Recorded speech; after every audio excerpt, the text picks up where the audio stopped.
अस्थायी बंदोबस्त व्यवस्था के बारे में कुछ बातें विस्तार से। अस्थायी बंदोबस्त व्यवस्था बंगाल में लागू किया गया था।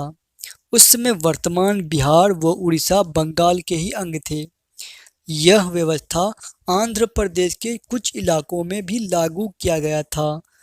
अस्थायी बंदोबस्त व्यवस्था लागू होने से भारतीय ग्रामीण समाज में एक नई बातें सामने आई।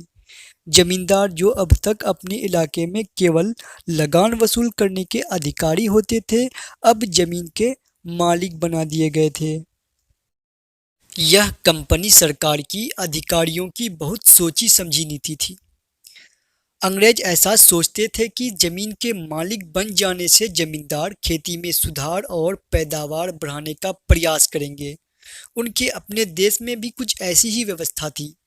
एक बात और, वे भारत में अपने शासन को मजबूत बनाने के लिए भारतीय लोगों में से ही अपने लिए एक समर्थक समूह तैयार करना चाहते थे।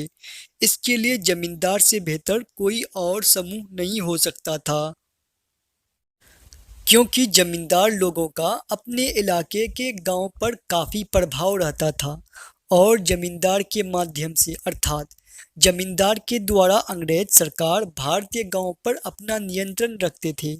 एक बात और है कि 20वीं सदी में जब अंग्रेजों के खिलाफ आंदोलन शुरू हुए थे तो जमींदार वर्ग के अधिकांश लोगों ने उनका साथ दिया था।